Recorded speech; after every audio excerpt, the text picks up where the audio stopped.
Hello my friends, कैसे हैं आप।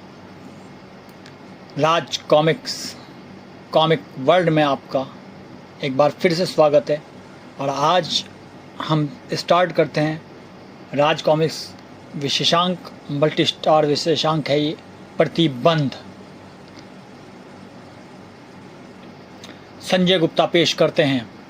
लेखक हनीफ अजहर, परिकल्पना विवेक मोहन, चित्रांकन दिलीप चौबे, इंकिंग आर के सुदर्शन, सुलेख एवं रंग सुनील पांडे, संपादक मनीष गुप्ता। देश इसलिए सुरक्षित है क्योंकि देश की सुरक्षा करने वालों की निगाहें देश पर मंडराने वाले हर संकट पर हर समय टिकी रहती हैं। आज भी टिकी हैं। रेडार किसी चीज के अनाधिकृत रूप से भारत की सीमा में प्रवेश करने की सूचना दे रहा है। पता करो क्या चीज है। मिसाइल, पाकिस्तानी मिसाइल, उस पर चांद सितारा बना हुआ है। इस मिसाइल को टारगेट तो दिल्ली है, इसे रोको वरना अनर्थ हो जाएगा। पलक झपकते ही मिसाइल को रोकने के प्रयास शुरू हो गए। ब्रम ब्रम, कुछ पलों के लिए सारा आकाश आतिशबाजियों से गूंज उठा। और जब वे आतिशबाजियां बंद हुई तो बम सुरक्षा करने वालों के मस्तिष्क में फूटे। ओह माय गॉड, इस मिसाइल को तो खरोंच तक नहीं आई। पड़ोसी देश की उस मिसाइल को रोकने की हमारी सारी कोशिशें बेकार हो गईं। वह मिसाइल बड़ी ही तेजी से बढ़ रही है। हमारे पास उसको रोकने का समय नहीं है। हाई कमांड को खबर कर दो, अब मिसाइल नहीं रुक सकती। इसी के साथ दिल्ली की तबाही निश्चित हो गई। उस मुसीबत को रोकने वालों ने हाथ खड़े कर दिए और उस तबाही के होने में अब कुछ ही क्षण की देरी थी। उस तबाही के मंजर की गवाह बनने वाली हजारों आंखों में मौत के आतंक के सिवा कुछ और नहीं था। अचानक उन आंखों में आश्चर्य भरता चला गया। सभी को मिसाइल अद्भुत तरीके से हवा में रुकती दिखाई दी और दिखाई दिया उस मिसाइल को रोकने वाला।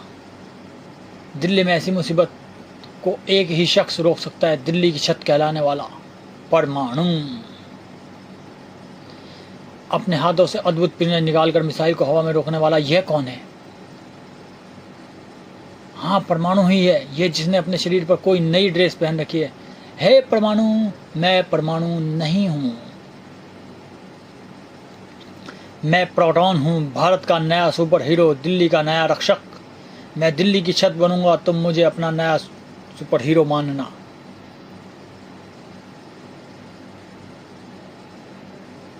ओह, अपनी बड़ाई करने के चक्कर में प्रोटॉन मिसाइल को भूल गया था और उसकी यह भूल दिल्ली वासियों की जान पर बनने जा रही थी, क्योंकि उसे दत्ता बनाकर मिसाइल दिल्ली पर गिरने जा रही थी।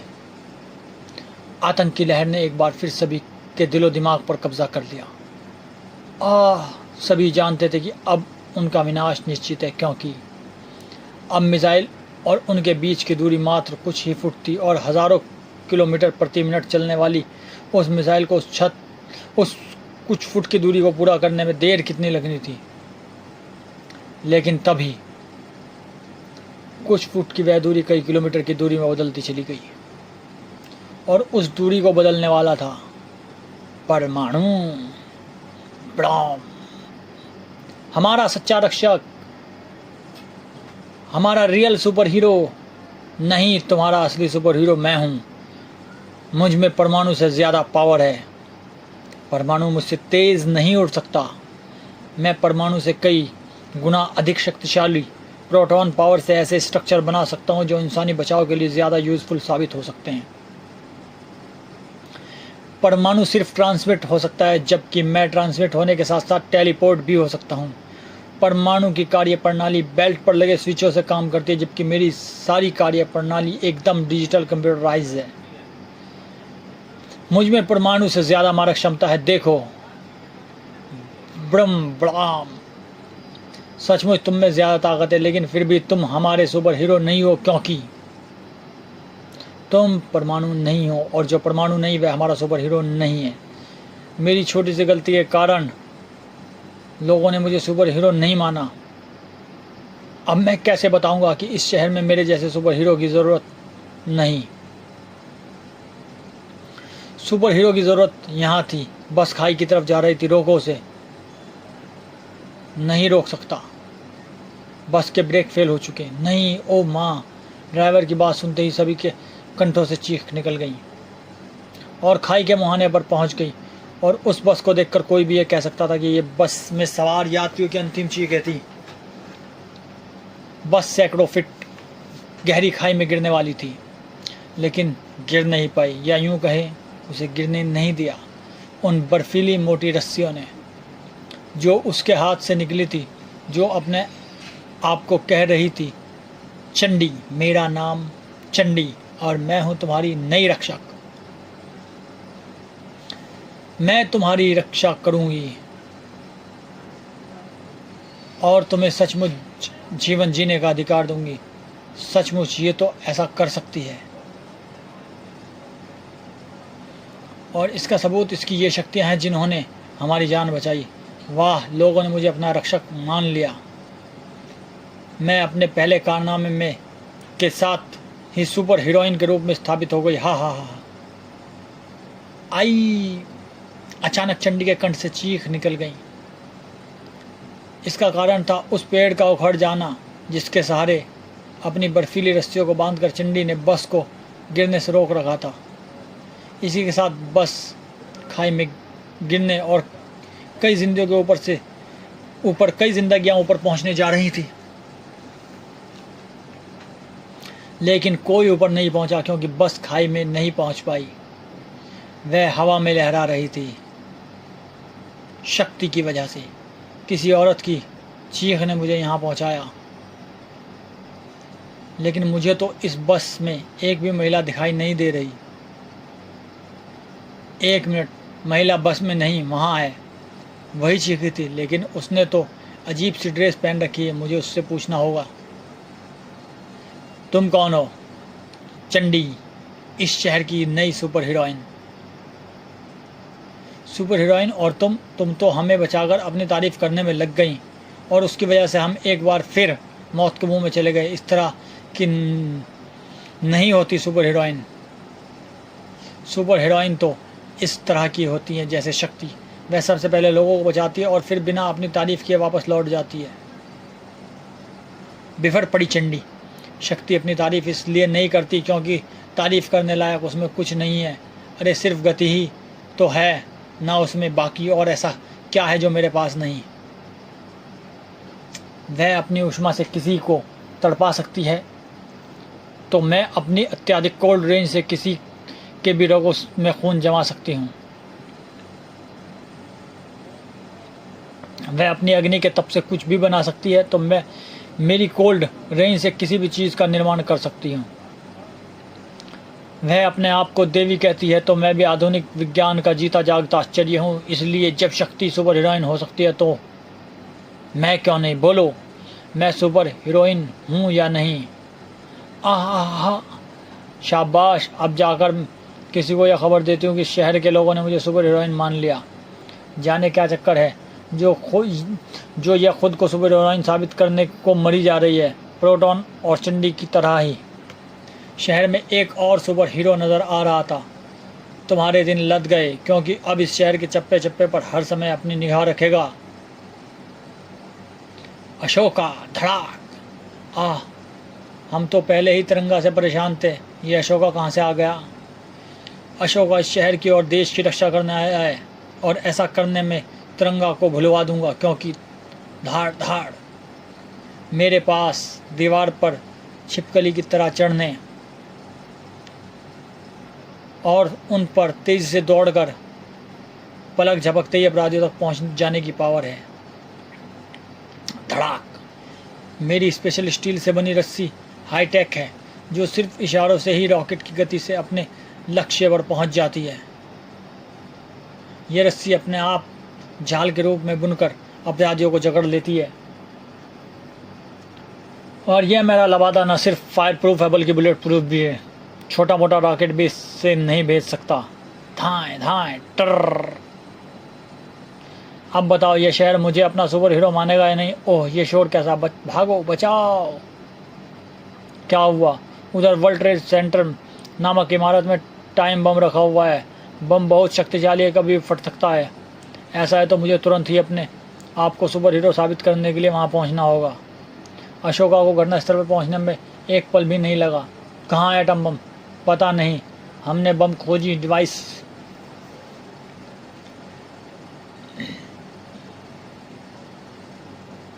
इस डिवाइसों से इस इमारत के चप्पे चप्पे पर बम को खोज लिया, लेकिन हमें वह कहीं पर नहीं मिला। हाँ ये कागज़ ज़रूर मिला है जिस पर किसी बूझ बहेली नामक विलेन ने बम से बचने का उपाय लिखा है, लेकिन एक पहेली के रूप में। लेकिन ये हल हो ही नहीं रहा। मुझे दिखाओ ये पहेली।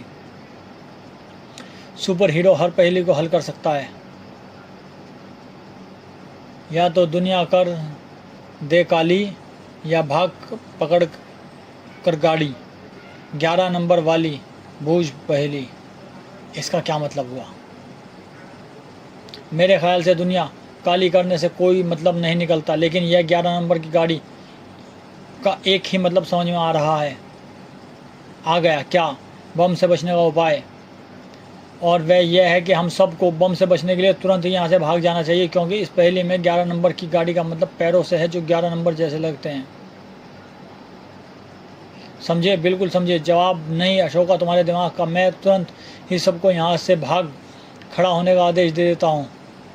ठहरो, यहाँ से भागकर तुम तो अपनी जान बचा लोगे, लेकिन अरबों रुपए की लागत से बनी यह इस इमारत का क्या होगा जो राष्ट्र की संपत्ति है? इस संपत्ति का नुकसान देश का नुकसान है। हमारा फर्ज बनता है कि हम अंतिम समय तक इसे बचाने का प्रयास करते हैं। तिरंगा, हमारी तो यही कोशिश थी तिरंगा। लेकिन अशोका नाम के इस सुपर हीरो ने बूझ बहेली की पहेली को हल करके हमें बता दिया कि यहाँ से भागने में ही हमारी भलाई है। Ashoka super hero. Mister Ashoka, सिक्के का जो पहलू सामने होता है वो हर बार सच नहीं होता। कभी कभी सच सिक्के के उस पहलू में छिपा होता है जो हमें दिखता ही नहीं। क्या मतलब? समझ में आ जाएगा, ज़रा यह पहेली मुझे दिखाएं। तिरंगा ने अशोका से पहेली का वह कागज़ लिया और उसे कुछ पलों के लिए गौर से देखा। या तो दुनिया कर दे काली, या भाग पकड़कर गाड़ी 11 नंबर वाली बूझ बहेली। और फिर हमें एक बार फिर इस इमारत में टाइम बम को तलाश करना होगा, और इस बार हम यह काम इमारत की सारी लाइटें बुझाकर करेंगे। पागल हुए हो क्या? रात के समय लाइट बुझाने का मतलब गुप्त अंधेरा हो जाना। ऐसे अंधेरे में वह टाइम बम कैसे दिखाई देगा? मैं समझा नहीं। समझ जाओगे। पहले हमें अपना काम करने दो, क्योंकि हमारे पास समय बहुत कम है। तिरंगा के निर्देशानुसार एक बार फिर बम की तलाश शुरू हो गई, और इस बार घड़ी के रेडियम की चमक। वह रहा टाइम बम। निष्क्रिय करो उसे। तुरंत ही टाइम बम अंधेरा करके मिलेगा। यह तुम्हें कैसे पता चल गया? बूझ पहेली की पहेली का हल करने के जिसमें उसने सारी दुनिया को काली करने के लिए लिखा था। दुनिया काली करने से उसका मतलब था वर्ल्ड ट्रेड सेंटर नामक इस इमारत में अंधेरा कर देना, क्योंकि अंधेरे में टाइम बम के साथ साथ टाइम के लिए लगी हुई घड़ी के नंबरों पर लगा रेडियम चमकेगा और बम नज़र आ जाएगा। वाह, जवाब नहीं तुम्हारे दिमाग का। तिरंगा पलक झपकते ही सारी समस्या का समाधान कर दिया। एक तुम हो जो घटिया हरकतें करके अपने आप को सुपर हीरो कह रहे हो। भाग जाओ यहाँ से, वरना सरकारी कामकाज में दखलंदाजी करने के जुर्म में अंदर कर दूंगा। एक और सुपर हीरो अपने आप को सुपर हीरो साबित करने में नाकाम हुआ था, और ये शातिर दिमाग की हार थी जो रतन टाटा का दिमाग कहलाता था।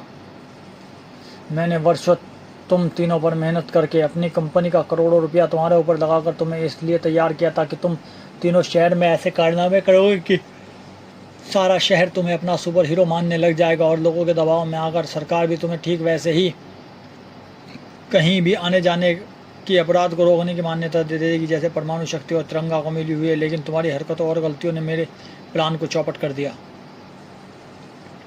इनका तो पता नहीं बॉस, लेकिन मुझे तो लोगों ने सुपर हीरोइन मान लिया है। बकवास मत करो। मैंने देखा तुमने डराकर लोगों से खुद को सुपर हीरोइन मनवाया है। इस तरह मेरा काम नहीं चलने वाला।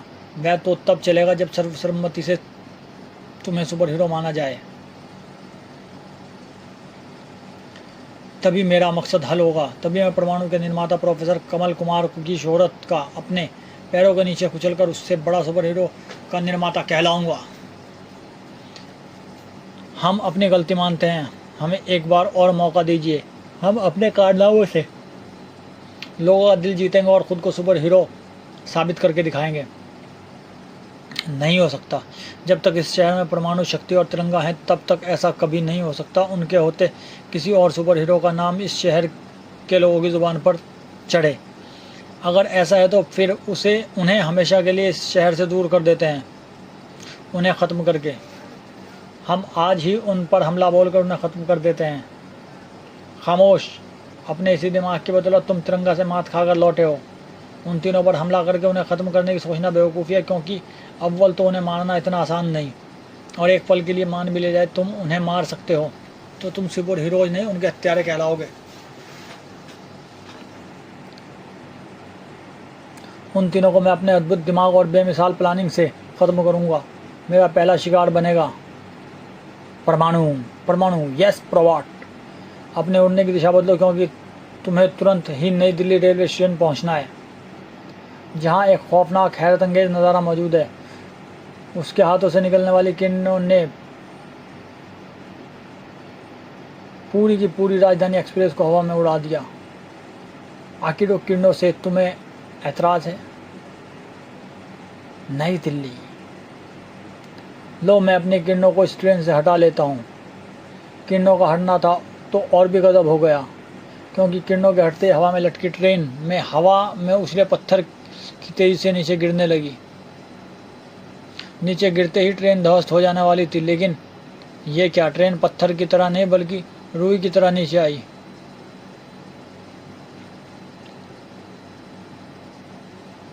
और यही बात अकीडो को हैरान कर देने वाली थी।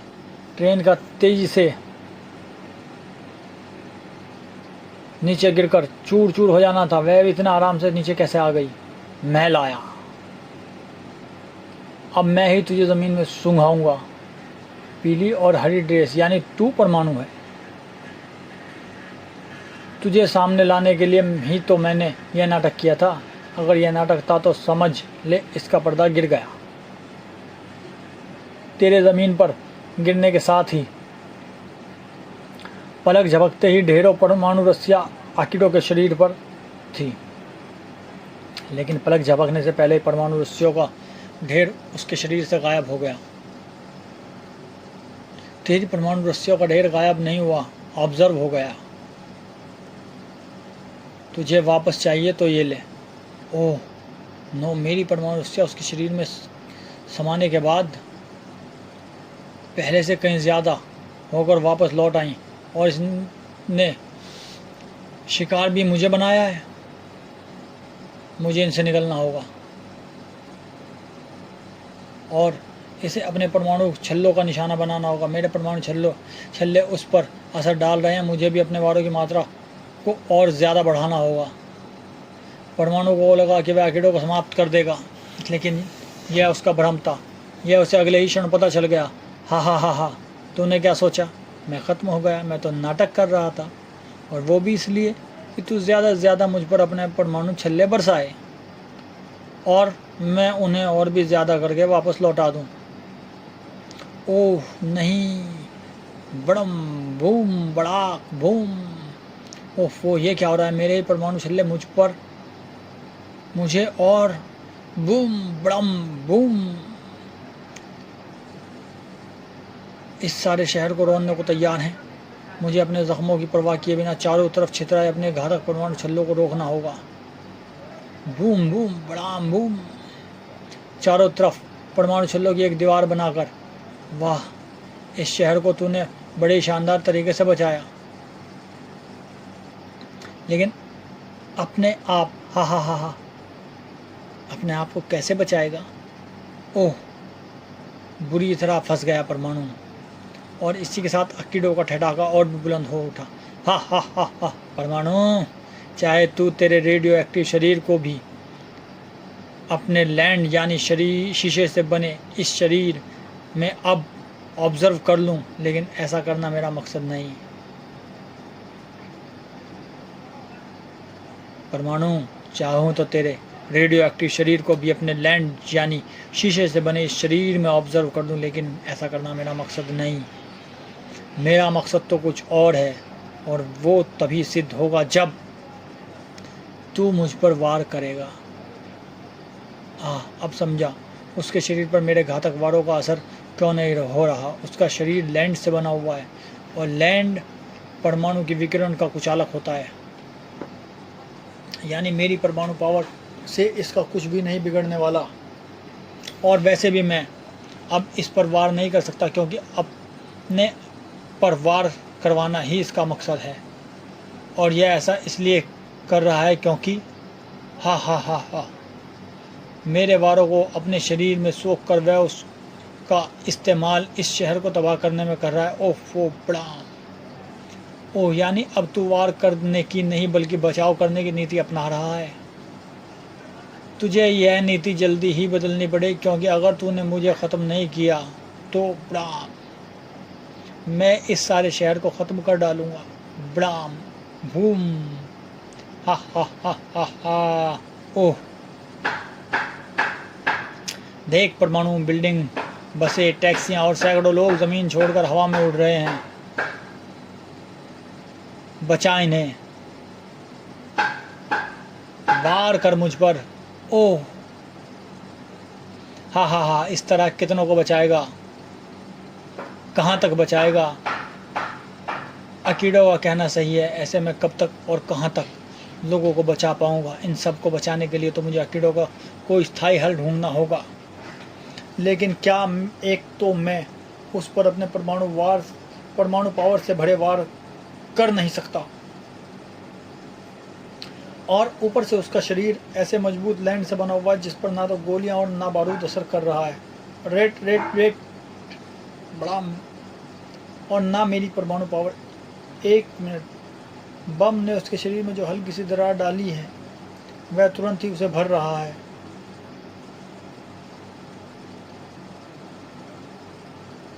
और ऐसा वो ज़रूर अपनी कमज़ोरी छिपाने के लिए कर रहा है। कमज़ोरी, ओह अगर मेरा सोचना सही है तो एक जगह मेरी परमाणु पावर उस पर असर भी डाल सकती है, और वहाँ से मेरी परमाणु पावर को अकीड़ों बढ़ाकर उसे ख़तरनाक भी नहीं बना पाएगा। लेकिन क्या मेरा सोचना सही होगा? हो सकता है, ट्राई कर लेने में क्या बुराई है। और उसके लिए मुझे अपनी बेल्ट का मॉलिक्यूलर स्विच दबाकर अपने शरीर को छोटा करना होगा, इतना छोटा कि मैं आसानी से उसके खुले मुंह में घुसकर उसके पेट में मौजूद उसके मैकेनिज्म तक पहुंच जाऊं, और यहाँ करूं ऐसे परमाणु ब्लास्ट जो अकीड़ों के इस मैकेनिज्म के परखच्चे उड़ा दे, जो निश्चय ही उसके शरीर के बाहरी हिस्से की तरह मजबूत नहीं होंगे। बड़म बड़ूम, मेरे वार यहाँ काम कर रहे हैं। अब मुझे तुरंत ही अपने कई परमाणु ब्लास्ट करने हैं। वैसे तो शहर के जिस घने इलाके में हम मौजूद हैं वहाँ मेरे परमाणु वार ब्लास्टों से परमाणु विकिरण फैलने का खतरा है, लेकिन फिलहाल मुझे घबराने की कोई ज़रूरत नहीं। मैं अकीड़ों के लैंड से बने ऐसे शरीर में मौजूद हूँ जो उन परमाणु विकिरणों को बाहर जाने ही नहीं देगा। परमाणु ने अंदर ही अंदर अपने दुश्मन को ख़त्म कर दिया और उसके निढाल होकर गिरने से पहले ही उसके शरीर से बाहर निकल आया। लेकिन मैंने इसे ख़त्म कर ही दिया, लेकिन यह समझ नहीं आया कि इसे भेजा किसने था, और यह मुझे ख़त्म करने की जगह खुद मेरे हाथों ख़त्म होने के लिए क्यों इंटरेस्टेड था। अकीड़ों के जिस अंत ने परमाणु को परेशान किया था उसी ने रतन डाका को खुशियों से भर दिया। अकीड़ों के समाप्त होने के साथ ही मेरा आधा प्लान तो सफल हो गया। आधे के लिए मुझे थोड़ी सी और मेहनत करनी है, लेकिन उससे पहले करना है एक और बेहद ज़रूरी काम, Indian atomic power research centre तक उनके मतलब की खबर पहुंचाना। बाकी सब अपने आप हो जाएगा। परमाणु के खिलाफ क्या षड्यंत्र रचा जा रहा था, परमाणु को उसका गुमान भी नहीं था। उसका तो मन मस्तिष्क पूरी तरह रोबोट के उस मैसेज पर लगा हुआ था जो उसके कानों में गूंज रहा था। बारूद से भरा एक जेट प्लेन बेकाबू होकर ज़मीन की तरफ बढ़ रहा है। उसे रोको परमाणु, अगर वह आबादी वाले इलाके में गिर गया तो अनर्थ हो जाएगा। कुछ नहीं होगा प्रॉट, मैं उस जेट के एकदम पास हूँ। मैं उसे अपने हाथों में जकड़कर अंतरिक्ष में ले जाने वाला हूँ। ओह ओह नो। परमाणु ने जैसे ही जेट को छुआ वैसे ही उसे एक दुर्घटना का आभास हुआ, लेकिन अब तक देर हो चुकी थी। अब उस दुर्घटना को होने से रोका नहीं जा सकता जो उस भीषण धमाके के रूप में हुई थी। ओफो, मेरा हाथ लगते ही जेट प्लेन में भीषण धमाका हो गया। प्लेन के जलते टुकड़े और धमाके के बावजूद भी फटने से बचा बारूद नीचे मौजूद घने इलाके में तबाही मचाने जा रहा था। मुझे इन सबको रोकना होगा, क्योंकि जो भी हो आखिर नीचे गिरती इस आफत में कहीं ना कहीं जिम्मेवार मैं भी हूँ। परमाणु ने अपनी पूरी गति और ताकत लगा दी, लेकिन फिर भी कुछ टुकड़ों को ज़मीन पर पहुंचने से वह नहीं रोक पाया था। ओफो, जलते हुए इन टुकड़ों ने उन मकानों में भी आग लगा दी है। मुझे ध्यान रखना है कि इस आग से कम जान माल का नुकसान हो, लेकिन मेरे हाथ लगते ही वह जेट प्लेन कैसे फट गया। जवाब प्रोबॉट के पास था। मैंने उस प्लेन की स्कैनिंग शॉट्स की जांच करके यह पता लगाया परमाणु की वह प्लेन ऐसी धातु का बना हुआ था जिसे पहले से ही परमाणु रिएक्शन की मात्रा बहुत अधिक थी। जैसे ही तुमने उसे हाथ लगाया वैसे ही उसकी मात्रा और अधिक बढ़ गई और उसमें विस्फोट हो गया। एक बात और, परमाणु नई दिल्ली रेलवे स्टेशन पर जिस इलाके में तुमने अकीडों से भिड़ंत हुई थी वहाँ पर काफ़ी अधिक मात्रा में परमाणु विकिरण फैली हुई है। इंडियन परमाणु पावर रिसर्च सेंटर के वैज्ञानिक उन विकिरणों को वहाँ फैलने के कारणों का पता कर रहे हैं। बहुत अच्छा हुआ कि वे उन वैज्ञानिकों ने समय रहते लोगों को वह सारा इलाका खाली करने के निर्देश दे दिए थे और लोगों ने तुरंत ही उन निर्देशों का पालन भी किया, वरना परमाणु विकिरणों का लाखों लोगों पर बहुत ही बुरा असर पड़ता। परमाणु विकिरण वहाँ कैसे फैले, कुछ पता चला? नहीं, अभी भी जांच जारी है उन वैज्ञानिकों की और मेरी भी, लेकिन इतना पक्का है कि इस जांच का जो भी नतीजा सामने आएगा वह चौंका देने वाला होगा। परिणाम चौंका देने वाला नहीं, उछाल देने वाला था। न्यू क्राइम, परमाणु के कारण परमाणु विकिरण फैला। परमाणु वारों का सहारा लेकर अकीड़ों ने शहर में आतंक मचाया।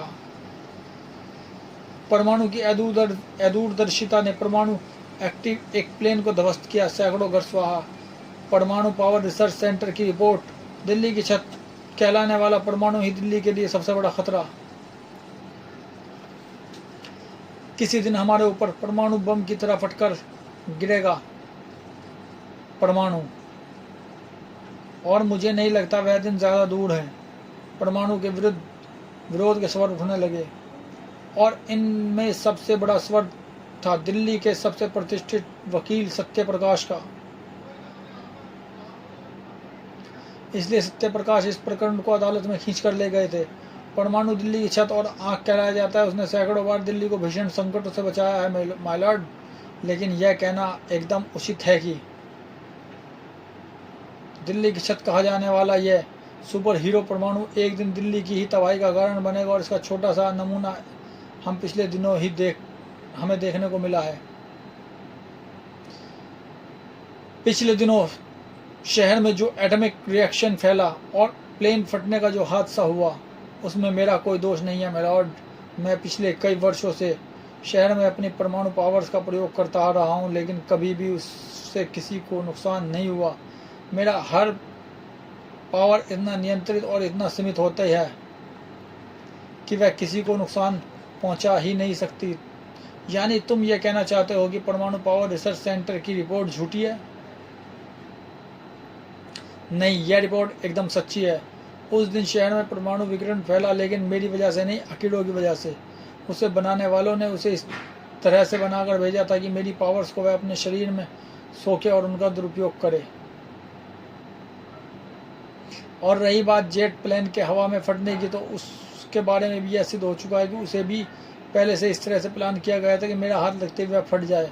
मेरे खिलाफ कोई षड्यंत्र रचा गया था माय लॉर्ड। एग्जैक्टली यही मैं भी कहना चाहता हूँ माय लॉर्ड, कि परमाणु के विरुद्ध किसी ने षड्यंत्र रचा था। लेकिन ज़रा सोचिए माय लॉर्ड, अगर उस षड्यंत्र रचने वाले ने यह षड्यंत्र रचा होता कि परमाणु परमाणु बम बनकर दिल्ली पर गिर जाए तो क्या होता? अगर उसने यह रचा होता कि आप, मैं, यहाँ की जनता परमाणु के हाथ लगते ही फट जाए तो क्या हालत होती? सांप सूंघ गया था सभी को। सत्य प्रकाश की दलीलों ने सबकी बोलती बंद कर दी थी। जज ने अपना फैसला सुनाया। केस के अभी सभी पहलू सामने नहीं आ पाए हैं। इस केस पर कोई फैसला लेना जल्दबाजी होगा, इसलिए अदालत अपना फैसला भी सुरक्षित रखती है और परमाणु को आदेश देती है जब तक यह अदालत अपना फैसला ना सुनाए तब तक वह अपने आप को सस्पेंड ही समझे, यानी फैसला होने तक वह परमाणु नहीं बनेगा। ओह, अदालत के इस फैसले से रतन टाटा को जश्न मनाने के लिए मजबूर कर दिया। हा हा हा हा, यही चाहता था मैं। इसीलिए तो मैंने अकीडो को परमाणु से टकराने के लिए भेजा था और मेरी इस चाल को सत्य प्रकाश नामक वकील ने आकर मानो नया जीवन दे दिया।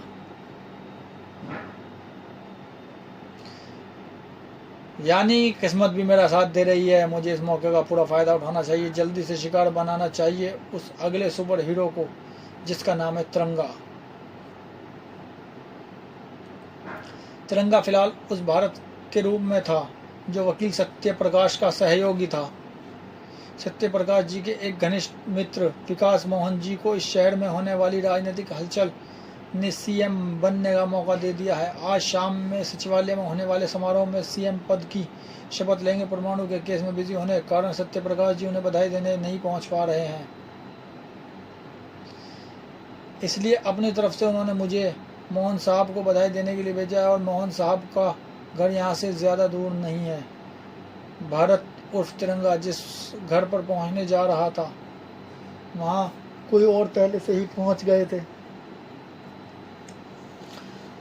तड़ तड़ और उनके हाथों में थमे हथियार वहाँ मौजूद सभी सुरक्षाकर्मियों को यमराज के पास पहुँचा चुके। तड़ तड़ तड़ हम आज शाम सीएम बनने वाले विकास मोहन को नरकवासी बनाने आए हैं। वह रहा वो। कौन हो तुम? तुम्हारी मौत, हम तुझे मारकर तेरी ही शक्ल और कद काटी के एक आदमी को तेरी जगह सीएम की गद्दी पर बैठाना चाहते हैं, लेकिन हम तुझे उस जगह ले आकर मारेंगे जहाँ से तेरी लाश को आसानी से गायब किया जा सके। चलो हमारे साथ। मेरे ख्याल से कहीं जाने की ज़रूरत नहीं है। तुम्हें ले जाने के लिए पुलिस और उनकी गाड़ियाँ यहाँ आ जाएंगी और पुलिस की गाड़ियों तक पहुँचने के लिए तुम्हें अपने पैरों की जहमत भी देने की ज़रूरत नहीं है। मैं तुम्हें इस लायक कर रहा हूँ कि तुम्हें पुलिस वाले उठाकर गाड़ियों में पहुँचाएं।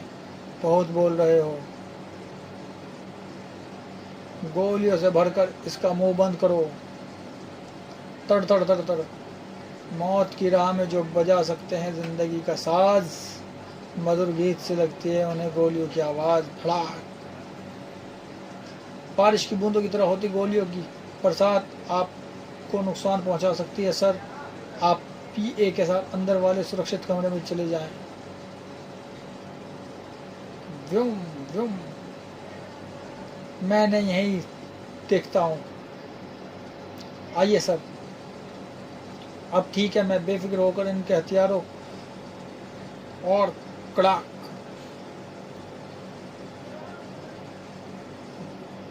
इनके शरीरों को जमीन सूंघा धाड़ सकता हूँ। धाड़। तिरंगा के सामने वे हत्यारे ना अपने हथियारों को संभाल रख पाए और ना ही अपने होशों को। सभी चित हो गए। मैं यह सूचना अंदर मौजूद मोहन साहब को दे देता हूँ।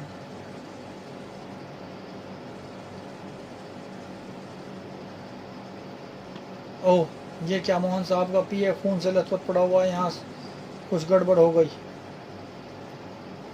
मोहन साहब कहाँ हैं? मोहन साहब तो यहाँ कहीं भी नज़र नहीं आए। क्या हुआ उनके साथ? कहाँ चले गए वो? मेरी बातों का जवाब मोहन साहब का पीए देगा। बताओ क्या हुआ तुम्हें यहाँ? मोहन साहब कहाँ गए? मोहन साहब शपथ समारोह। हाँ बोलो, क्या कहना चाहते हो?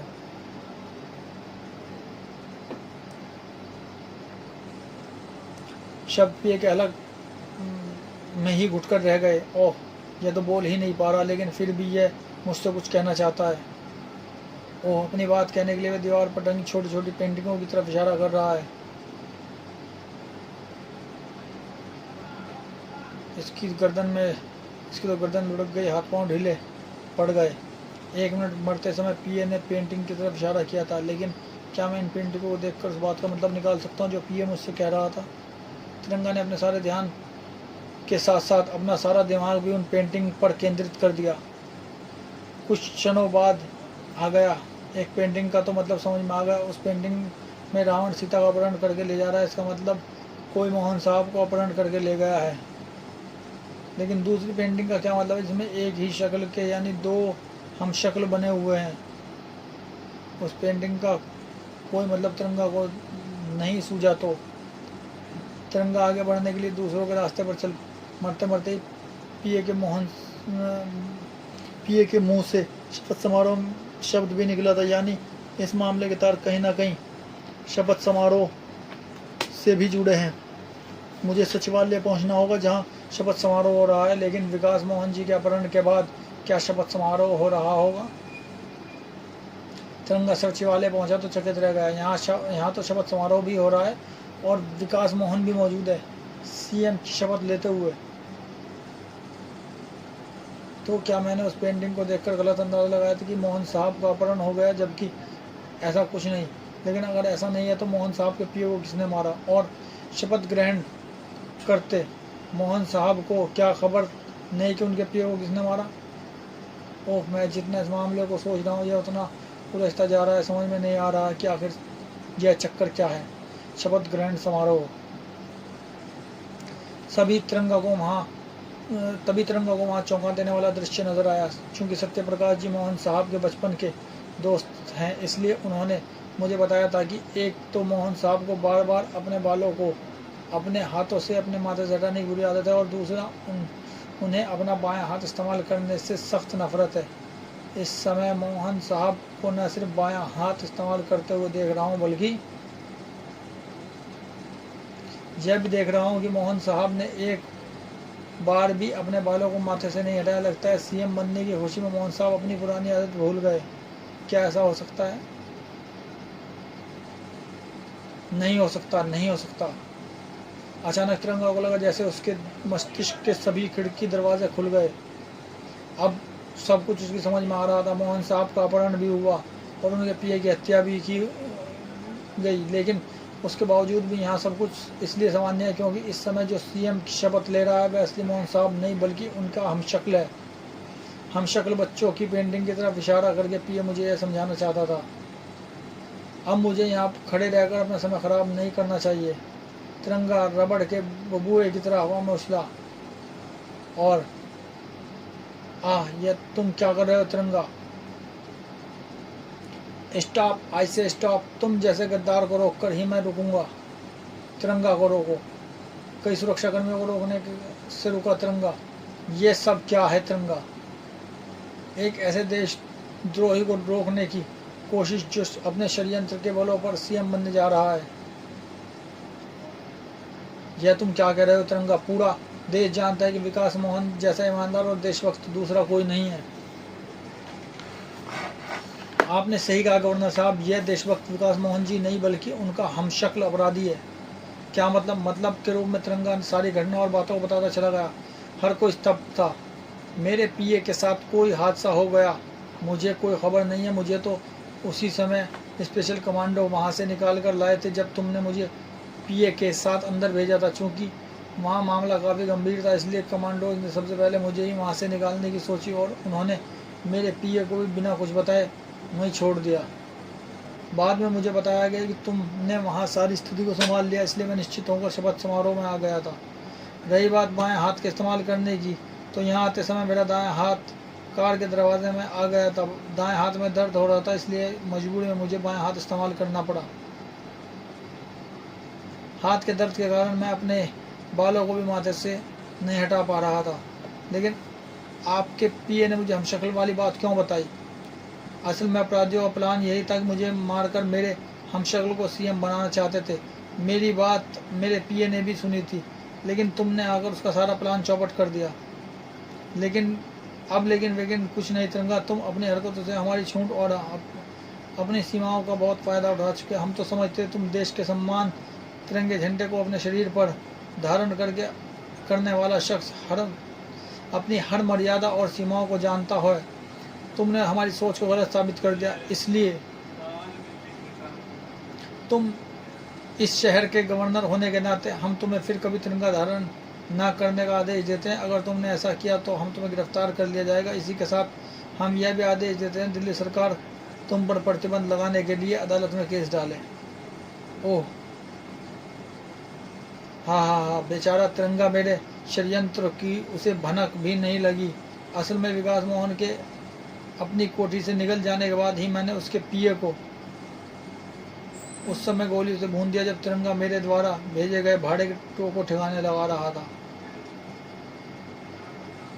मैंने ही पीए के दिमाग में यह बात डाली थी कि विकास मोहन का अपहरण हो गया और मैंने ऐसा इसलिए किया था कि वह तिरंगा को सब कुछ बता सके और तिरंगा जो कुछ करे वो उसने किया।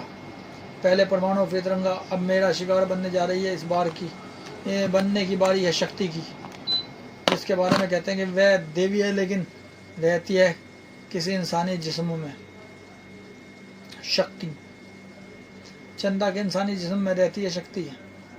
सूक्ष्म दर्शी से जिस काली त्वचा वाले सूक्ष्म जीवाणु को तुम देख रही हो चंदा, यह दुनिया का सबसे बड़े संक्रामक रोग एंथ्रेक्स का जीवाणु है।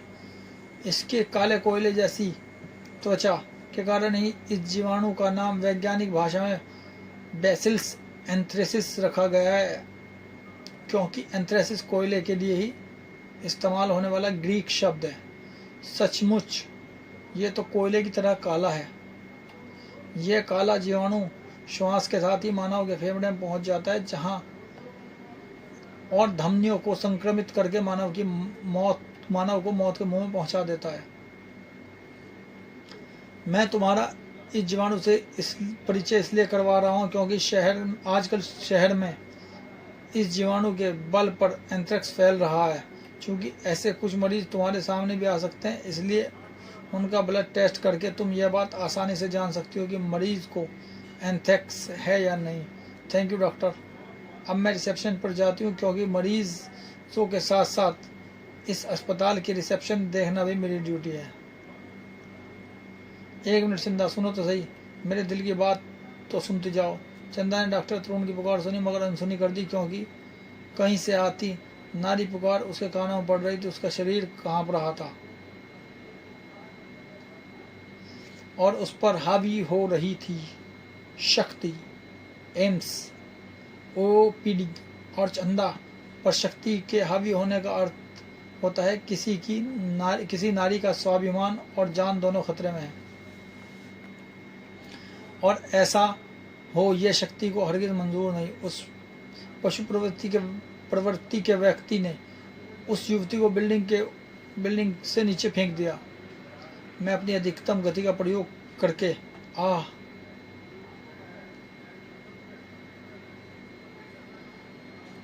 इस युवती को बचा लेती हूँ।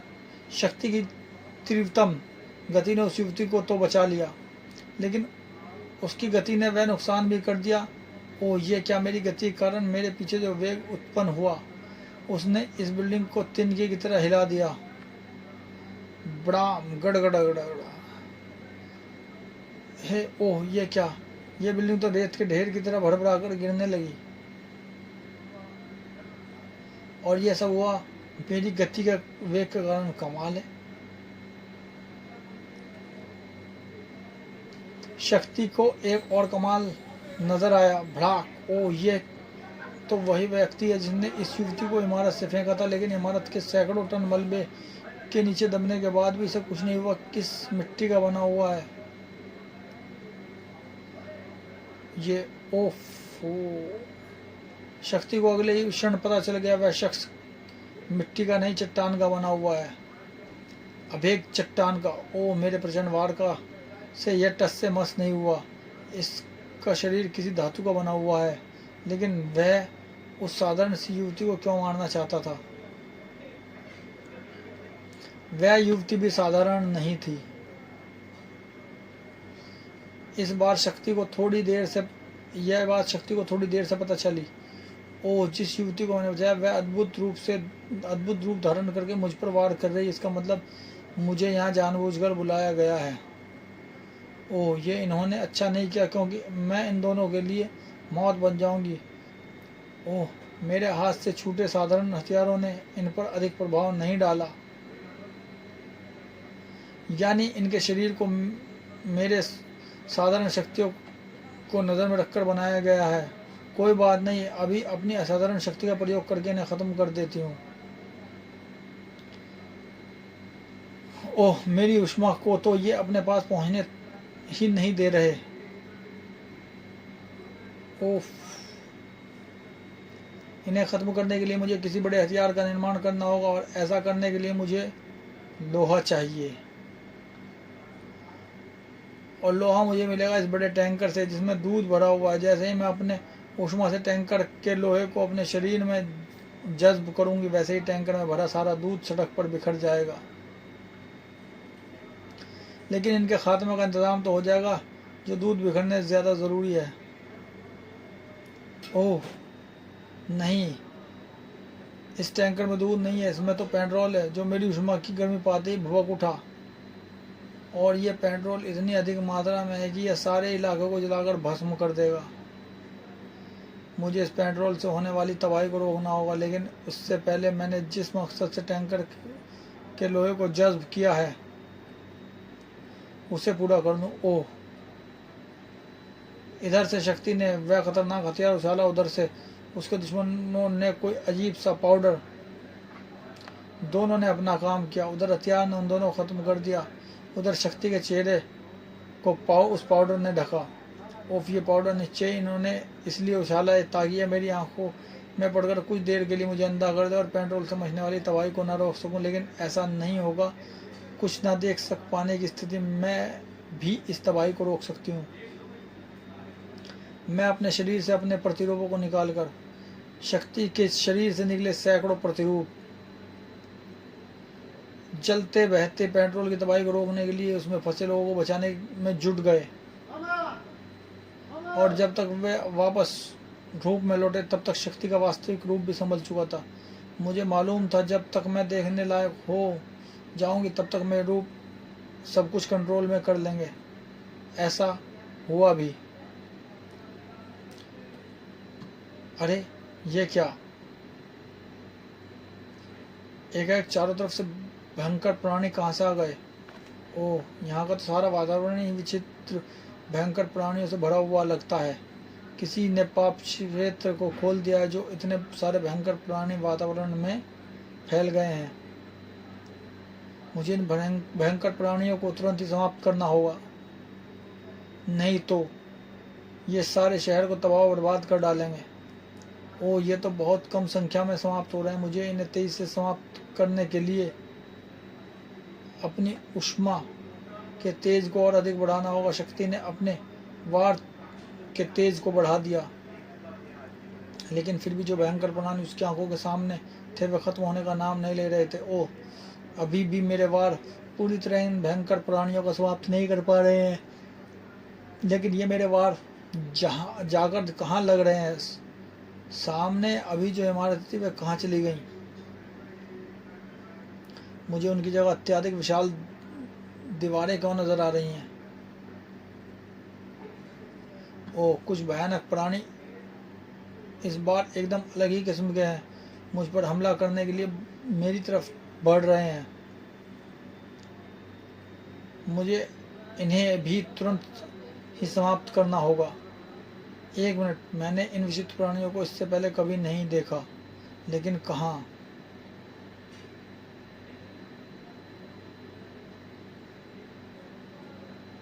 सूक्ष्मदर्शी में डॉक्टर तरुण ने मुझे दिखाया था और कहा था कि कोयले की तरह काले ये जीवाणु अंतरिक्ष के जीवाणु हैं, लेकिन ये जीवाणु तो अत्यंत सूक्ष्म होते हैं। फिर इतने बड़े रूप में मेरे सामने क्यों हैं। कहीं ऐसा तो नहीं कि ये मुझे इसलिए बड़े दिख रहे हैं क्योंकि मैं इन्हें अभी भी उस लेंस से देख रही हूँ जो सूक्ष्मदर्शी में लगे होते हैं। हाँ, शायद उससे भी शक्तिशाली लेंसों से। और वो लेंस मेरी आंखों की पुतलियों पर सेट है, उस पाउडर की मदद से जो मेरी आंखों पर डाला गया था। अभी पता चल जाएगा। अपने उष्मा के ताप युक्त हाथों को आंखों पर रखती हूँ।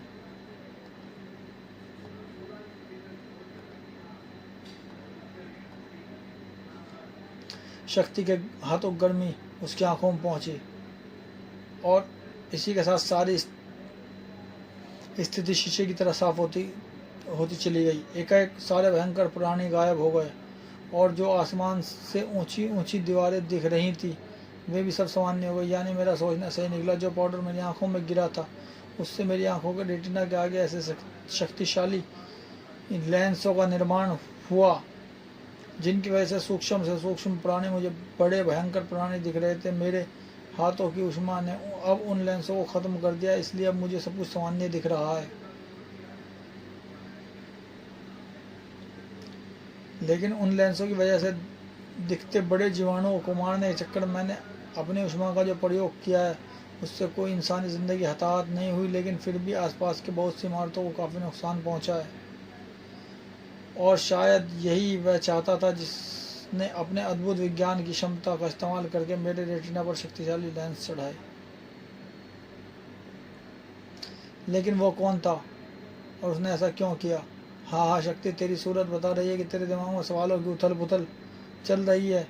यह सब मेरा क्या धरा है? मैंने इमारतों को अपने केमिकल से इतना कमज़ोर कर दिया था कि वह तेरी गति से भरभरा कर गिर पड़े। ऐसा मैंने क्यों किया यह तुझे पता चल जाएगा। कल के अखबारों के मुख्य पृष्ठों पर क्राइम कवरेज, शक्ति पगलाई, तूफानी गति से एक इमारत को गिराया, पेट्रोल टैंकर में आग लगाई, पागलों की तरह अपनी उष्मा छोड़कर सैकड़ों इमारतों को नुकसान पहुंचाया। क्राइम कवरेज, क्या शक्ति विनाशक साबित होगी? शक्ति के विरुद्ध प्रसिद्ध वकील सत्यप्रकाश ने जनहित में याचिका डाली। कोर्ट ने शक्ति को अदालत में हाजिर होने का आदेश दिया। ओह, जो कुछ हुआ वह अप्रत्याशित था, लेकिन अगर अदालत ने आदेश दिया तो शक्ति को उसका पालन करेगी। Crime cover. अदालत में हाजिर होकर मुलजिम के कटघरे में खड़ी यह सुपर हीरोइन कहने को तो देवी का रूप है और अपने आप को नारी के सम्मान की रक्षक कहती है, लेकिन पिछले दिनों इसने जो किया वो इसे रक्षक नहीं भक्षक साबित करता है। वैसे तो शक्ति ने अपनी शक्ति के नशे में चूर होकर जो किया उसका गवाह सारा शहर, लेकिन सबसे बड़े सबूत के रूप में मैं अदालत में पेश करूंगा यह वीडियो कैसेट जो एक अज्ञात मददगार ने मुझे पोस्ट करके भेजा है। इस वीडियो कैसेट में शक्ति का हर वो कारनामा कह दे जिसमें हर कोई पागलपन कह रहा है। मेरी अदालत से दरख्वास्त है कि इस कैसेट को देखने का इंतज़ाम किया जाए। कैसेट अदालत में चलाई गई।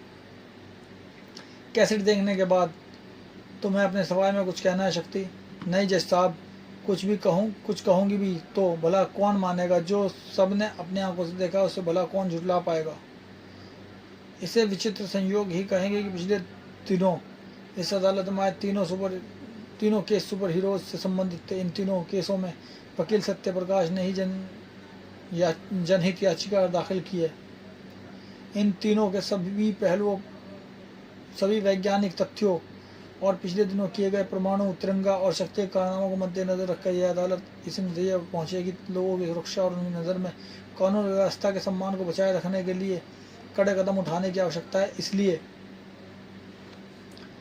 परमाणु, तिरंगा और शक्ति पर हमेशा के लिए प्रतिबंध लगना चाहिए। लेकिन क्या यह प्रतिबंध सुरक्षा के लिहाज से उचित होगा? बिल्कुल माय लॉर्ड, इसमें कोई शक नहीं कि परमाणु शक्ति और तिरंगा शहर की और देश की सुरक्षा के मजबूत हाथ हैं, लेकिन अगर शरीर की रक्षा करने वाले हाथों में नासूर हो जाए तो शरीर को बचाने के लिए क्या उन्हें काटना उचित नहीं? एकदम उचित है योर ऑनर। हाथ में हुए नासूर से सारा शरीर ही नष्ट हो जाएगा। इससे अच्छा तो यह है कि उस हाथ को काट दिया जाए। परमाणु, तिरंगा और शक्ति ऐसे ही नासूर हैं। देश रूपी शरीर को बचाने के लिए उन पर हमेशा के लिए प्रतिबंध लगाकर उन्हें काटना ही देश के लिए हितकर है। मुझे और कुछ नहीं कहना योर ऑनर। तो फिर ठीक है, यह अदालत परमाणु, शक्ति और तिरंगा पर प्रतिबंध लगाती है और यह प्रतिबंध तत्काल आदेश के साथ ही लागू होगा। Thank you your honour. ओफो, अदालत के इस फैसले और सत्यप्रकाश जी की जीत के साथ ही परमाणु शक्ति और मेरा यानी तिरंगा का अस्तित्व हमेशा के लिए समाप्त हो गया। लेकिन यह क्या सिर्फ सत्यप्रकाश जी की ही जीत है? नहीं, यह जीत असल में रतन डागा की जीत थी। हाँ हाँ हाँ, मेरा प्लान सफल हो गया आखिरकार, अब मैं कामयाब हो गया। अब इसी के साथ मुझे अपना वो मकसद एकदम सामने खड़ा दिखाई दे रहा है, जिसके लिए मैंने उन तीनों पर प्रतिबंध लगवाया है। किस मकसद की बात कर रहे हैं आप?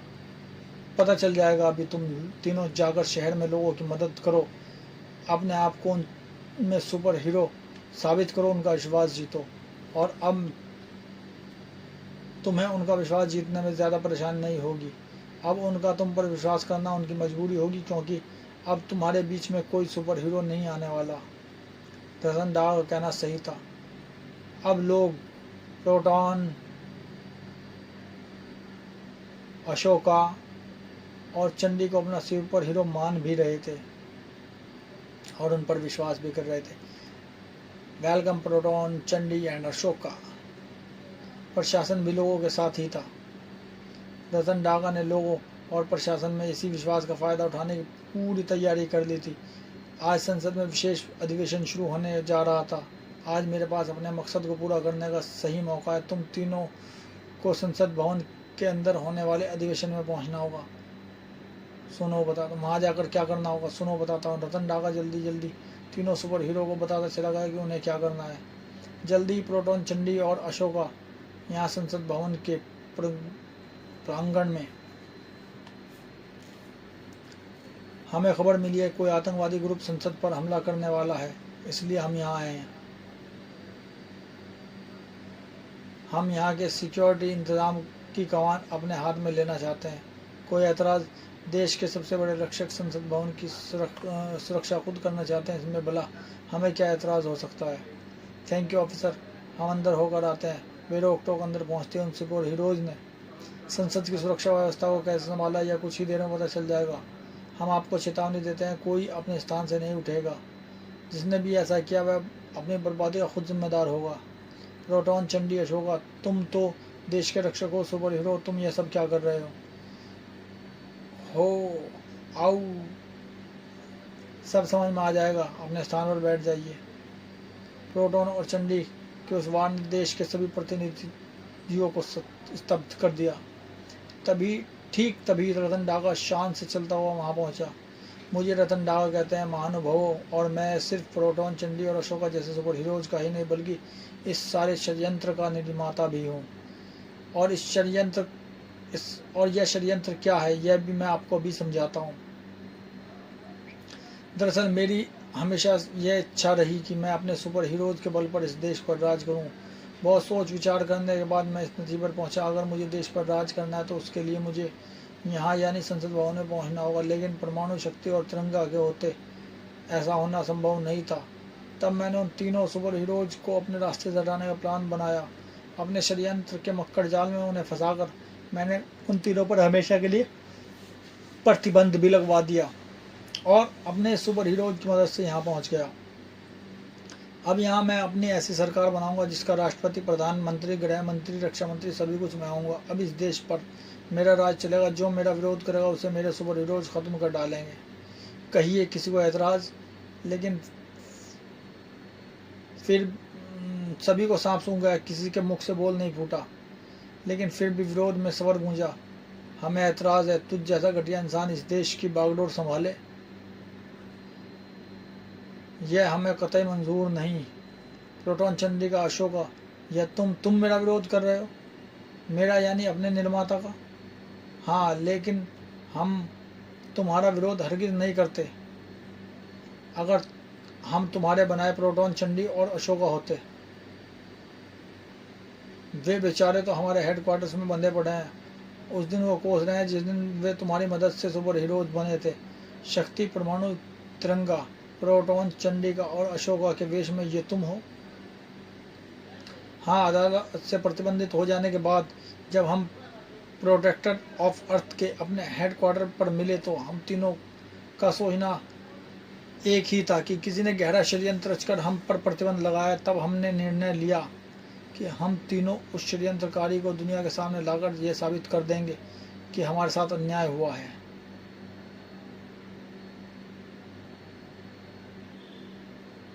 हालांकि इसके लिए हमारे बागी साथी सभी साथी नागराज, ध्रुव, डोगा, स्पेक्टर, स्टील जैसे सुपर हीरो ने हमारी मदद सहायता की पेशकश की, लेकिन हमने उनकी मदद लेने से इनकार कर दिया क्योंकि हम अपने खिलाफ षड्यंत्र रचने वाले को दिखा देना चाहते थे कि अगर वो शेर हैं तो हम सवा शेर।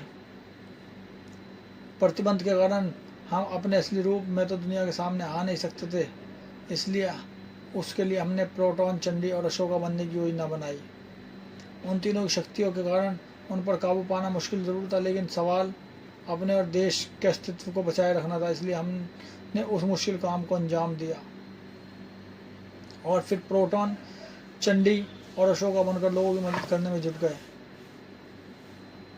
प्रोटॉन, चंडी और अशोका बनकर हम तुम तक तो पहुंच गए थे, लेकिन अभी हम ना तुम्हारा उद्देश्य जान पाए थे और ना ही अपने आप को बेगुनाह साबित करने का कोई सबूत हासिल कर पाए थे, इसलिए हमें कुछ दिन तुम्हारे इशारों पर काम करना था।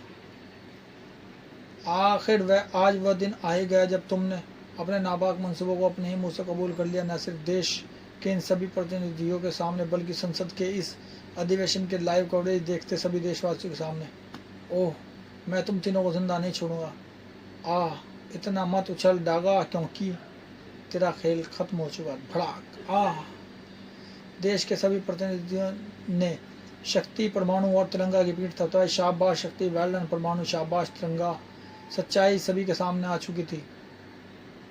अब भला परमाणु, शक्ति और तिरंगा से प्रतिबंध हटने में क्या देर लगनी थी। They are our real super hero. समाप्त। माय फ्रेंड, ये कॉमिक्स यहीं पे ख़त्म होती है, समाप्त होती है। अभी कोई अगली कॉमिक्स लेकर के आते हैं जल्दी, पर प्लीज़ आप सबका सपोर्ट चाहिए। आप लोग जितने भी लोग इसको सुने वो प्लीज़ लाइक करें, शेयर करें, कमेंट करें, सब्सक्राइब करें। Must subscribe.